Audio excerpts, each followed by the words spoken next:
எங்கே ஒரு இடத்துக்கு சொர்க்கத்வார் என்ற ஒரு இடம், அங்க பஸ் போகாது, கார் போகாது. நேபாள மகாராஜா அவருடைய ஏற்பாட்டிலே அந்த இடத்திற்கு சென்று 80 வருஷங்களாக, அப்பொழுது இப்ப 100 வருஷம் இருக்கும், அக்னி சம்ரட்சணம் செய்து கொண்டிருக்கிறார்கள், ஹோமகுண்டம் வளர்த்து கொண்டிருக்கிறார்கள், கோசாலை நடத்தி கொண்டிருக்கிறார்கள். அந்த இடத்துக்கு தான் முதல்ல விமானத்தில்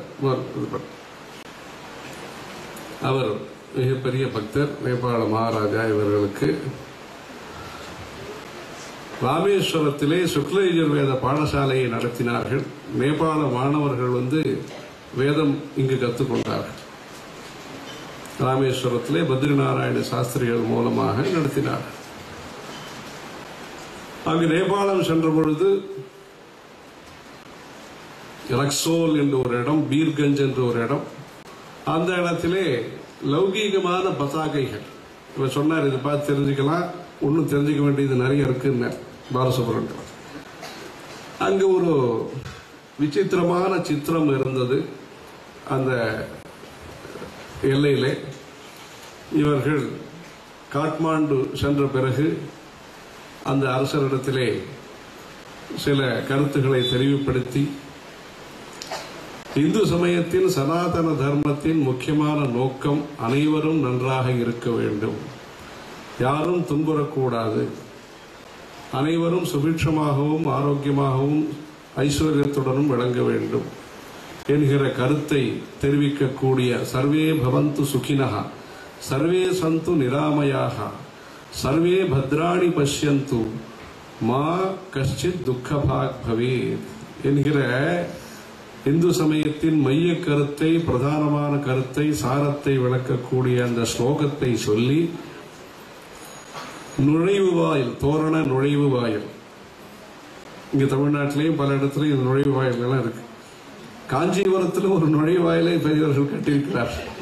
நூற்றாண்டு விழாவை ஒட்டி, மகாபெரியவர்களுடைய நூற்றாண்டு விழாவை ஒட்டி அனைவரும் அதற்கு ஒத்துழைப்பு கொடுத்து, அனுமதி கொடுத்து, அதெல்லாம் பண்ணி இங்கு காஞ்சிபுரத்திலே ஒரு நுழைவு வாயில் இன்றைக்கும் நீங்க பார்க்கலாம், பொன்னேரி கரையிலே இருக்கிறது. இப்படி பல கட்டுமானங்கள், அது இதுன்னு சொன்னா அது நீண்டே இருக்கும். அது இல்லை, மொத்தத்தில் நோக்கம் என்ன, செயல்பாட்டு முறை என்ன, அயராத உழைப்பு, அனைவருக்குமாக உழைப்பு.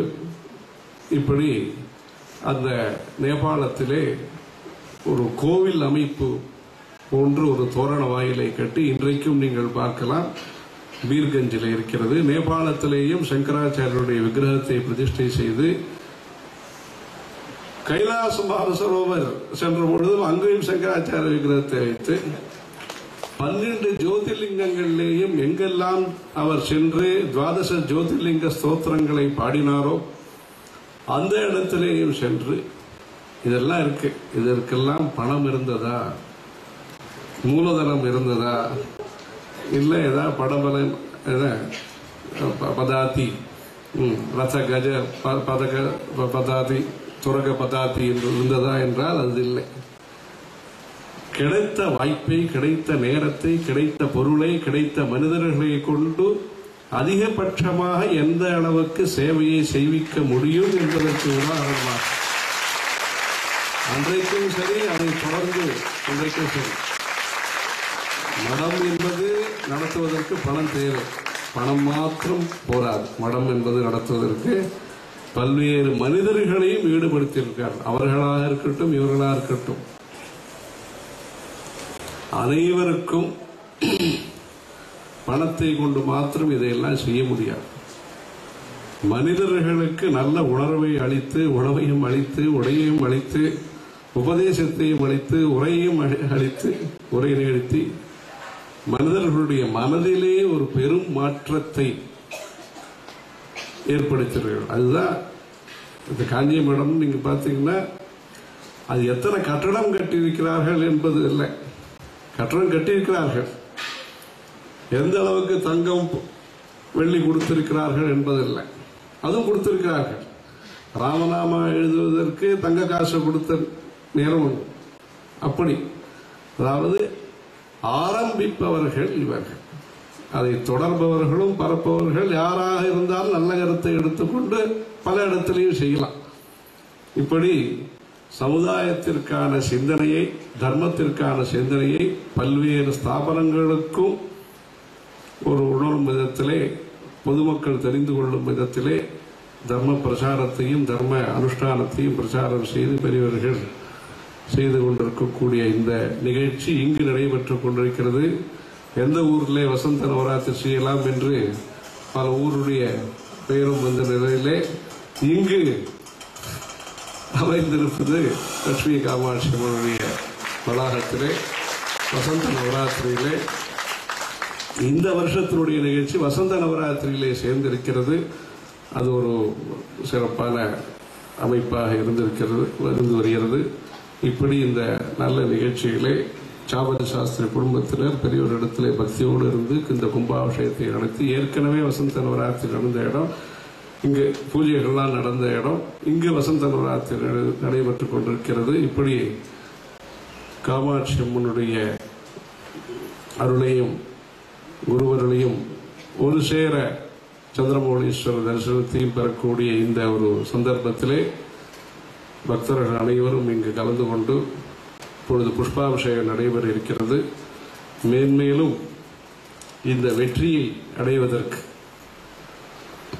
ஐயப்பனுடைய சாஸ்தாவனுடைய சந்நிதி காமாட்சி அம்மன் கோவிலே இருக்கிறது, பிராகாரத்திலே இருக்கிறது. அங்கு கரிகார் சோழன் காலத்திலே பூச்செண்டு பெற்று இமயமலை வரை கொடி நாட்டியதாக வரலாறு இருக்கிறது. தர்மசாஸ்தா, தர்மத்தை காப்பவர். ஒன்று காமாட்சி அம்மனுடைய அருளோடு இந்த பெரியவர்கள் இமயமலை வரையிலே தர்மத்தினுடைய கொடியை நிலைநாட்டியிருக்கிறார்கள். அது மாத்திரமல்ல, துவாரகாவிற்கு சென்ற பொழுது அன்னக்கொடியையும் நாட்டியிருக்கிறார். அதாவது அந்த இடத்திலே அங்கு கஷேத்திரத்திலே வசிக்கக்கூடிய பக்தர்களுக்கும் சேவார்த்திகளுக்கும் அனைவருக்கும் உணவளித்து, அது உணவளிப்பதாக இருந்தால், அன்னதானம் செய்வதாக இருந்தால் அந்த கொடி ஏற்றுவார்கள். அது அன்னக்கொடி. அது கோபுரத்திலே அவர் அதுக்கு ஒரு போட்டியெல்லாம் அதெல்லாம் இருக்கும். அது அந்த ஊர் மரபு. இப்படி பல்வேறு தர்மக்கொடியை தர்மசாஸ்திரனுடைய அருளோடு அந்த வரலாறை இது பார்க்கிறோம். இப்பொழுது நிகழ்வை பார்த்து கொண்டிருக்கிறோம். நாம் இப்படியாக அந்த உற்சாக சக்தி அனைவருக்கும் உதவ வேண்டும் என்கிற ஒரு பரந்த நோக்கம், ஓய்வில்லாத ஒரு உழைப்பு, அனைத்தையும் அனைவருக்கும் சந்தோஷத்தை அளிக்கக்கூடிய புன்முறுவலுடன் சிரமத்தை பொருட்படுத்தாது இந்த உழைப்பை கொண்டு அனைவரையும் ஈடுபடுத்தி, அரசரிலிருந்து ஆண்டியிலிருந்து அரசர் என்று சொல்வார், இப்படி அனைவருக்கும் நேபாள அரசர் வரையிலே அனைவரையும் ஈர்த்து சேர்த்து கவர்ந்து ஒன்றுபடுத்தி உற்சாகப்படுத்தி ஈடுபடுத்தி இந்த ஈடு இல்லாத இந்த சேவையை செய்து கொண்டிருக்கிறார்கள். அனைவரும் எப்படி ராமருக்கு அணிலும் சேவை செய்து ஒரு அணிகலனான ஒரு இடத்தை பிடித்ததோ, அதே போன்று அனைவருக்கும் என்னெல்லாம் முடியுமோ மனசா வாச்சா கர்மனா என்று சொல்வார்கள்.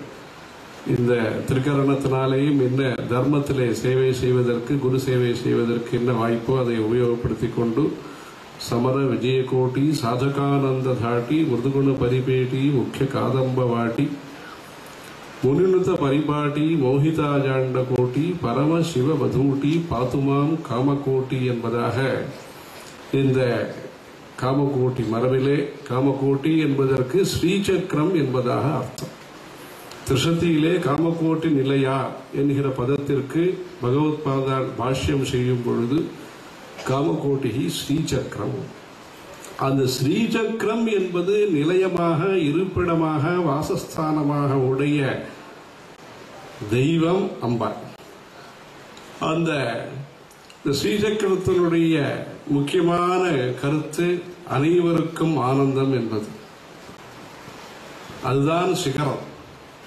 அனைவருக்கும் மகிழ்ச்சி, அனைவருக்கும் சந்தோஷம், அனைவருக்கும் ஞானம், அனைவருக்கும் ஆரோக்கியம், அனைவருக்கும் வித்தி, சொல்றாங்க. அது மாதிரி இது அனைவருக்கும் சந்தோஷம் என்பதுதான் அந்த ஸ்ரீசக்கரத்தினுடைய முக்கியமான கருத்து, மைய கருத்து. அந்த பெயரை உடைய காமகோட்டி நிலையா என்று சொல்லக்கூடிய காமகோட்டி பெரியவர்கள் மேன்மேலும் வழிகாட்டி அனைவருக்கும் இது போன்ற ஒரு அருளையும் பொருளையும் கல்வியையும் நல்ல சிந்தனையும் மேன்மேலும் அனைவருடைய குடும்பத்திலும் வருவதற்கு அவர்கள் மேன்மேலும் வழிகாட்ட வேண்டும். அதற்கு பக்தர்கள் அனைவரும் தங்களுடைய பங்களிப்பை அனைத்து விதத்திலையும் செலுத்தி இந்த குரு பக்தியை மேன்மேலும் வளர்த்துக் கொள்வதற்கு முயற்சிக்கிறோம். ஹர ஹர நம பார்வதி பதே.